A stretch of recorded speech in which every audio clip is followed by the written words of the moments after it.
That's all I'm saying. Dr. Paul, I'd like to bring you in. A second opinion? One of the greatest medical discoveries of all time were the vaccines, particularly for smallpox.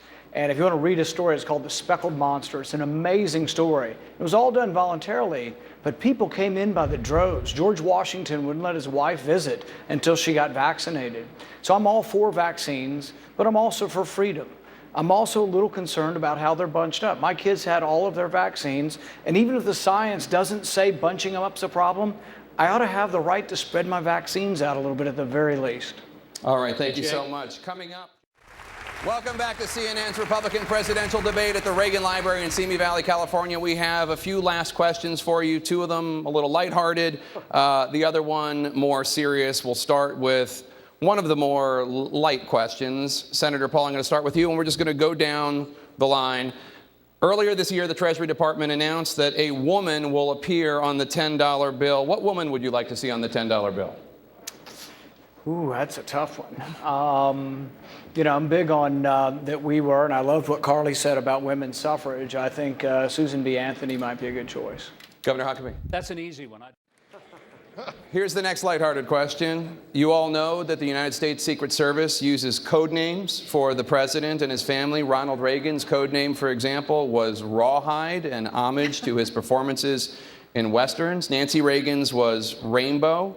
You don't have to come up with the one for your spouse, but what would you want your Secret Service code name to be? Senator Paul. Justice never sleeps. That's a mouthful, but okay. Okay, here's the more serious question. Ronald Reagan, the 40th president, used the plane behind you to accomplish a great many things. Perhaps most notably, to challenge Mikhail Gorbachev to tear down the wall, and then ultimately to make peace with the USSR. How will the world look different once your Air Force One is parked in the hangar of your presidential library? Senator Paul. You know, I met Ronald Reagan as a teenager, and my family were big supporters of him when he ran against Gerald Ford. It was a big deal because he was the grassroots running against the establishment.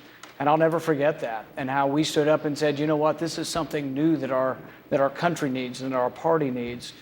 If I were president, I would try to be one who says, you know what, I'm a Reagan conservative. I'm someone who believes in peace through strength, and I would try to lead the country in that way, knowing that our goal is peace and that war is the last resort, not the first resort, and that when we go to war in a constitutional way, which means that we have to vote on it, that war is initiated by Congress, not by the president, and that we go to war reluctantly. But then when we go to war, we don't fight with one arm tied behind our back. We fight all out to win, but then we come home.